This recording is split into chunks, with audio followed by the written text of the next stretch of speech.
Hello friends, कैसे हैं आप लोग। उम्मीद करता हूँ आप लोग बहुत अच्छे होंगे। दोस्तों, आज की क्लास में हम सीखेंगे देयर आर या फिर देयर इज से शुरू होने वाले कुछ सेंटेंसेस। बहुत सारे सेंटेंसेस हम लोग बोलते हैं जो देयर आर से शुरू होते हैं या फिर देयर इज या देयर विल बी, इस तरह से हम बोलते हैं। लेकिन ये किस तरह के सेंटेंसेस हैं। हम देयर प्लस बी का रूप लगाएंगे। बी का रूप बी का रूप कौन कौन सा होता है। इज, एम, आर, वाज, वर, ठीक है, विल बी।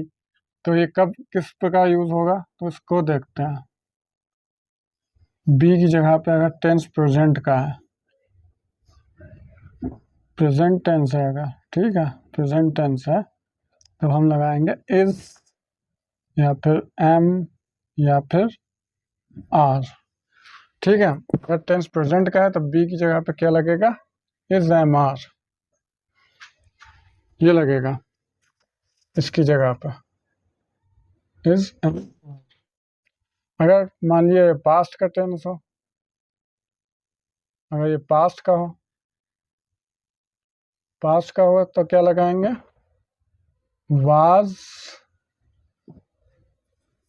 या फिर वर। मान लीजिए फिर ये फ्यूचर का हो,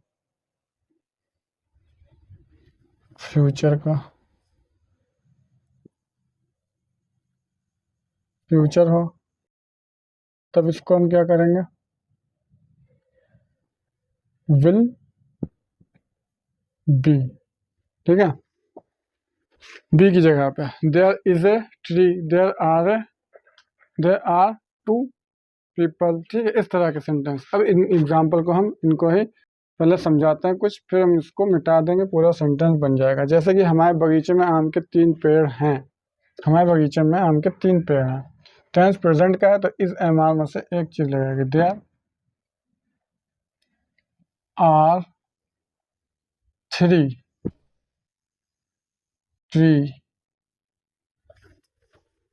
trees in my garden. There are 3 trees in my garden. जुलूस में सैकड़ों लोग थे। अब ये टेंस पास्ट का है, यहाँ प्रेजेंट का था, यहाँ पास्ट का है, तो there were hundreds of people.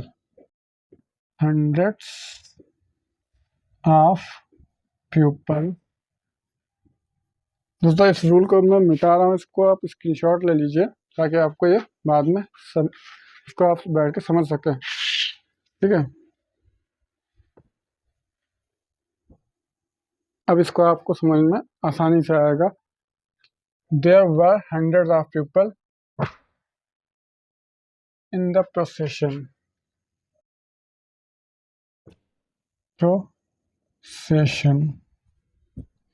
जुलूस, इसको जुलूस कहते हैं।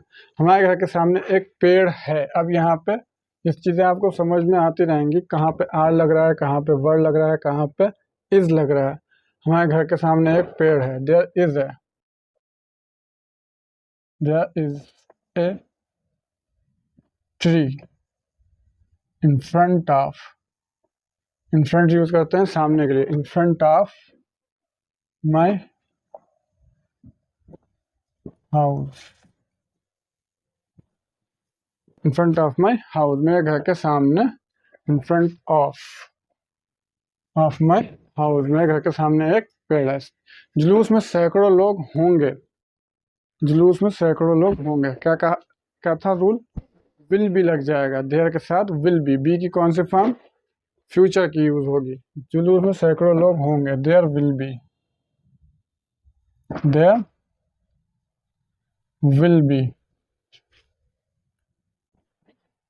hundreds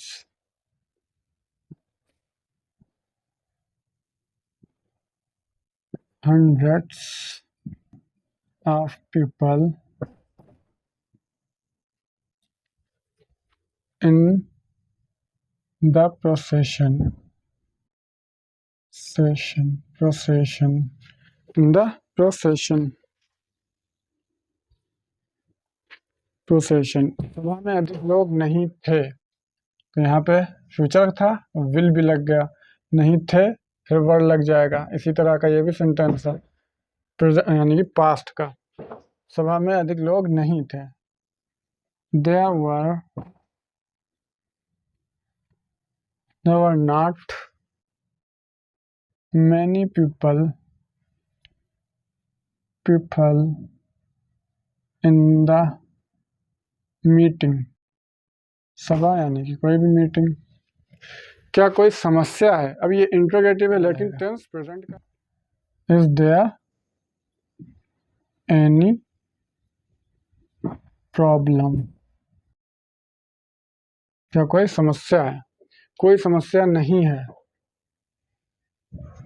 there is no problem. There is no problem. इस नीति में कोई परिवर्तन नहीं होगा। फिर फ्यूचर का है टेंस, तो विल बी। सिंपल सा है। अभी रूल में फिर लिख दूंगा, अगर आपको उस चीज़ का समझ में नहीं आ रहा तो रूल यहाँ पे भी फिर लिख दूंगा। इस नीति में कोई परिवर्तन नहीं होगा। There will be no change in this policy. इस नीति में कोई परिवर्तन नहीं होगा। There will be no change in this policy. Station के पास कई होटल हैं। प्रेजेंट का है, ठीक है। तो अकॉर्डिंग टू टेंस बी का रूप यूज किया जाएगा, बी की फॉर्म यूज की जाएगी। अकॉर्डिंग टू टेंस इसका मतलब ये हुआ कि जैसे कि टेंस प्रेजेंट का है तो इज एम आई यूज कर लीजिए। देयर के बाद टेंस अगर पास्ट का है तो वाज या वर यूज कर लीजिए। टेंस अगर फ्यूचर का है तो विल भी यूज कीजिए। अगर टेंस कैन का है, जो भी टेंस होगा उसके बाद उसकी हेल्पिंग वर्ब के बाद फौरन यूज हो जाएगा be. There will be no change in this policy. कई स्टेशन के पास कई होटल हैं। There are. अच्छा, ये समझना मुश्किल नहीं है कि इज कब लगेगा, आर कब लगेगा। प्रेजेंट में इज सिंगुलर होगा, जब कोई चीज़ सिंगुलर है तो हम इज लगाएंगे, और जब ज़्यादा चीज़ें हैं, एक से अधिक चीज़ें हैं, तब हम आर लगाएंगे। सिंपल सा। इसी तरह वाज सिंगुलर के लिए यूज होता है और वर प्लूरल से। There are many hotel near station. हालत में थोड़ा सुधार हुआ है। There has been slight improvement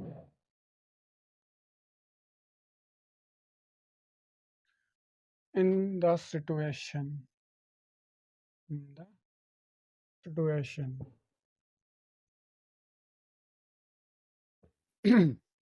There has been a slight improvement in the situation. दोस्तों, दिए गए वाक्यों में आवश्यकता अनुसार सहायक क्रियाओं का प्रयोग किया जा सकता है।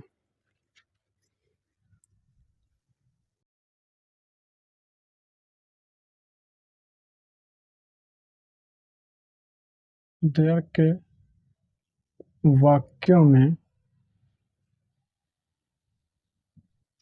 आवश्यकता अनुसार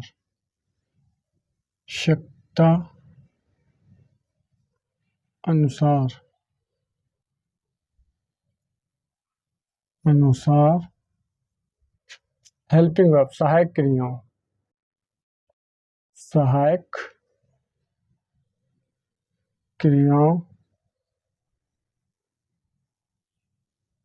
का प्रयोग किया जा सकता है।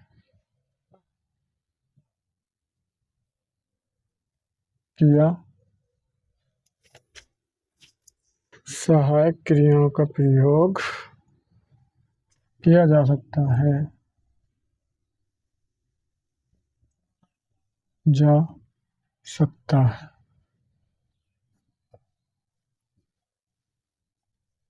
दिए के वाक्यों में आवश्यकता अनुसार सहायक क्रियाओं का प्रयोग किया जा सकता है। कैसे? यह कक्षा में थोड़ा अनुशासन होना चाहिए।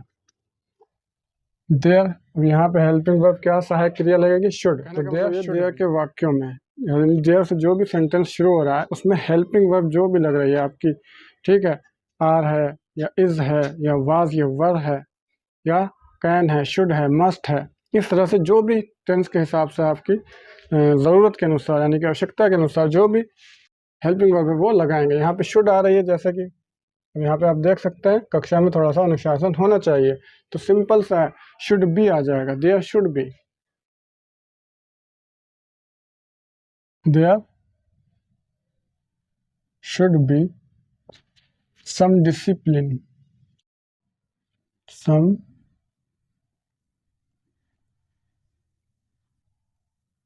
इन the class, class, there should be some discipline in the class, इस बारे में कोई संदेह नहीं हो सकता। यहाँ कैन यूज होगा, there can be no doubt about it, about, there can be no doubt about it, इस बारे में कोई संदेह वह नहीं आया, इसका कोई कारण हो सकता है। यहाँ पे पास्ट भी टेंस है तो हम पहले कह रहेंगे इसको नहीं, इसका कोई भी कारण हो सकता है, ठीक है। संभावना व्यक्त करने के लिए कैन भी लगा सकते हैं, मे से भी बना सकते हैं इसको, there may be some reason, some reason that he did not come, ये पास्ट इंडेफिनिट है, निगेटिव है तो डिड नॉट लग जाएगा, that there may be some reason that he did not come, संभावना हो सकती है, ठीक है, वह नहीं आया इसका कोई कारण हो सकता है, वह नहीं आया इसका कोई कारण हो सकता है, जरूर कुछ ना कुछ गलतफहमी हुई होगी। There must be, there must be some misunderstanding, misunderstanding, there must be some misunderstanding, मैं खुश होऊंगा, ये फ्यूचर का है, ये तो और भी आसान है, आई विल